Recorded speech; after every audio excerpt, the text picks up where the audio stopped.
Alrighty, so I have been receiving quite a few phone calls and emails about EMV and how it relates to cash registers, point of sale systems. And so I thought it'd be helpful if I put together a video that kind of addressed the different questions that have been coming in. So I'm going to go through this kind of quickly, just be forewarned.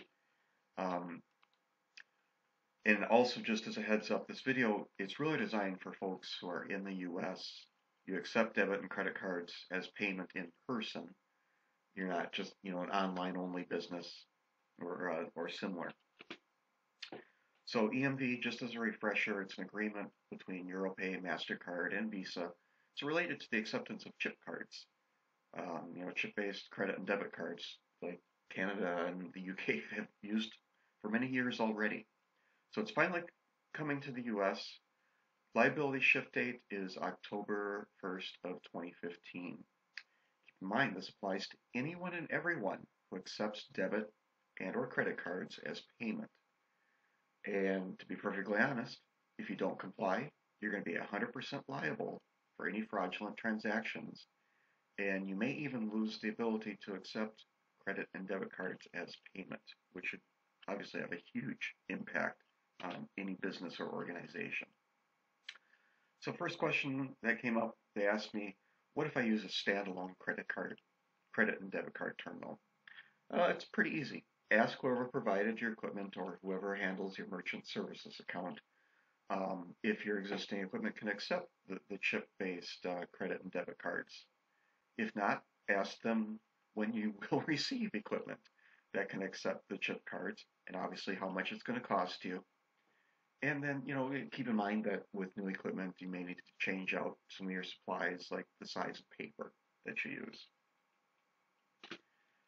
Next question that came in was, I process debit and credit cards through my mobile or computer-based point of sale system. What should I do related to EMV?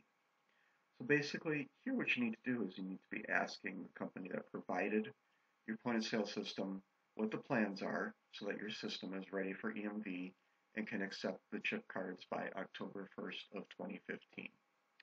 And by all means, plan ahead, get specifics. What are the costs? What is the timeline? How is it going to affect you? What hardware is being utilized? Get commitments. This is important. This is very important, obviously. Next question that came in, I'm in the process of purchasing my first or new terminal, cash register, or POS system. What should I do related to EMV? So very similar to the previous question, ask the company that provided your point of sale system what the plans are so that your system is ready for EMV and can accept the chip cards by October 1st of 2015. Again, get the specifics, costs, timeline, hardware, what is involved on your end. Get the commitments. Now, if you're right now, and this is February 2015, if you're right now investing money in equipment, ideally anything EMV related should either be included or should be provided for free. I mean, there's no sense if you're spending money now on hardware or software, no sense that you should have to spend more money come, August or September to be ready for EMV. And so that kind of leads into the next question, which is actually the most popular question, unfortunately, that has been coming in between my YouTube channel and my blog site, is that literally folks are saying, I'm being told that whatever I have is not going to be ready for EMV and I will not be able to accept chip cards. So what should I do? And the reason this is coming in a lot is because a lot of folks have, especially point of sale systems that were designed in the early 2000s and they're no longer being updated. So it doesn't matter. They're not going to be updated to work with EMV or chip cards. And same for old credit card terminals or people who bought stuff maybe on eBay or something like that. So if you're in that situation, here are your options. You can always purchase a new standalone terminal that takes the chip cards, which, if you have a cash register or you handwrite, you're probably used to using a separate terminal.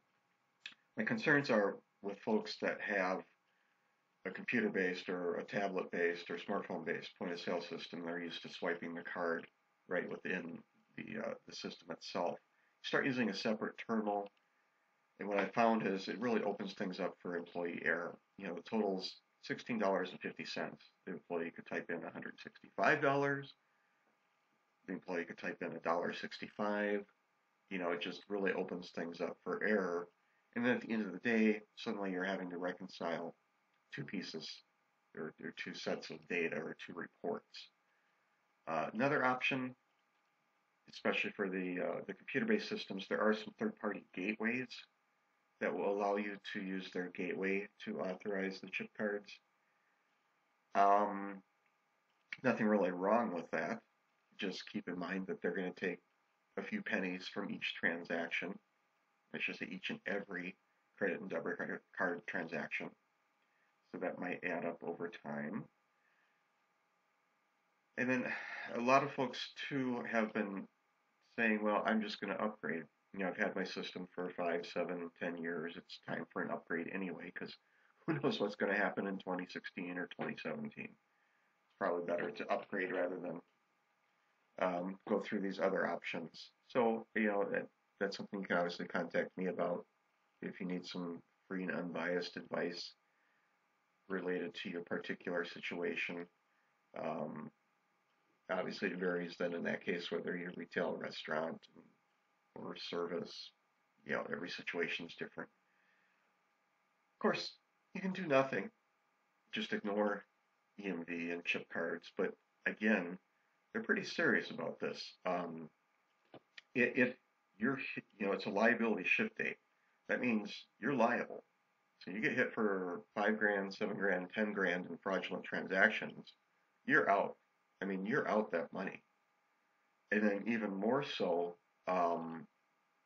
what has been indicated to me, especially by MasterCard and Visa, is that if there's a fraudulent transaction, you may well lose the ability to accept debit and credit cards as payment. In other words, you're going to be, a cash-only business unless you want to invoice or take personal or business checks. And I don't know anyone that could survive being a cash-only business. There's very few these days. We're so used to our debit and credit cards. So I would strongly encourage not doing anything, and then hopefully these other options and other questions and answers will help steer you on the right path. If I can help, obviously this is free and unbiased information. I can't sell you anything, but I've been continuing to work with point of sale and cash registers and retail stores and restaurants and all sorts of stuff for the better part of 16 years now. Plus, I've spent 7 years in restaurant management and 7 years in retail management, so I know the other side of the situation. So here's my contact information. I will put this in the video description as well, and you are free to contact me, and I hope you found this helpful. Thanks.